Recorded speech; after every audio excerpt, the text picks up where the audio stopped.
കുതിരാൻ തുരങ്കമുഖത്ത് മണ്ണിടിച്ചിൽ ആവർത്തിക്കാതിരിക്കാൻ അടിയന്തര നടപടികൾ സ്വീകരിക്കാൻ തൃശൂർ ജില്ലാ കളക്ടറുടെ നിർദ്ദേശം.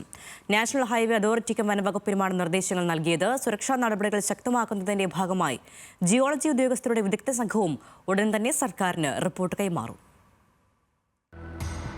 ദേശീയപാത 544-ൽ കുതിരാൻ തുരങ്കമുഖത്ത് കഴിഞ്ഞ ദിവസമാണ് നേരിയ തോതിൽ മണ്ണിടിച്ചിലുണ്ടായത്. മൺസൂൺ തുടരുന്ന സാഹചര്യത്തിലും തുരങ്കത്തിന്റെ സുരക്ഷയെ മുൻകൂട്ടി കണ്ടുമാണ് നടപടികൾ സ്വീകരിക്കാൻ കളക്ടർ നിർദ്ദേശം നൽകിയത്.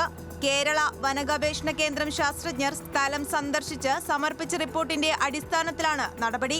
വലിയ വിള്ളലുകളോ മണ്ണിടിച്ചിൽ ലക്ഷണങ്ങളോ നിലവിൽ തുരങ്കത്തിനില്ല. എന്നാൽ പാറക്കെട്ടുകളിലെ വിടവുകളിൽ മഴവെള്ളം ഇറങ്ങുന്നതും മരങ്ങളുടെ വേരുകൾ വളർന്നിറങ്ങുന്നതും മണ്ണിടിച്ചിലിന് കാരണമായേക്കാം. ഈ സാഹചര്യത്തിൽ പാറക്കല്ലുകൾ താഴേക്ക് പതിക്കാനും സാധ്യതയുണ്ടെന്ന് KFRI സമർപ്പിച്ച റിപ്പോർട്ടിൽ പറയുന്നുണ്ട്.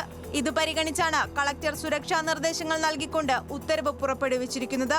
യാത്രക്കാരുടെയും തുരങ്കത്തിന്റെയും സുരക്ഷ ഉറപ്പാക്കാൻ നെറ്റിംഗ്, വേലികൾ, റോക്ക് ബോൾട്ടിംഗ് തുടങ്ങിയവ നിർമ്മിക്കാനും മഴവെള്ളപ്പാച്ചിൽ തടയാൻ ഡ്രെയിനേജ് ചാലുകളിലെ തടസ്സം നീക്കാനുമാണ് പ്രധാന നിർദ്ദേശം. അടിയന്തര ഘട്ടങ്ങളിൽ ആവശ്യമായ മുഴുവൻ സംവിധാനങ്ങളും നാഷണൽ ഹൈവേ അതോറിറ്റി ഇതിനായി ഒരുക്കണം. പ്രവർത്തനങ്ങൾ ഏകോപിപ്പിക്കാൻ വനംവകുപ്പ് സഹായങ്ങൾ നൽകണം. ഒരു DFOയ്ക്ക് പ്രത്യേക ചുമതല നൽകണം തുടങ്ങിയ കാര്യങ്ങളും കളക്ടറുടെ ഉത്തരവിൽ പറയുന്നു.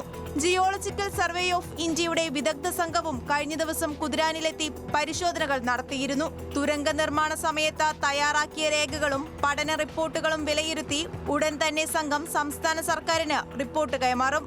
ന്യൂസ് മലയാളം, തൃശൂർ.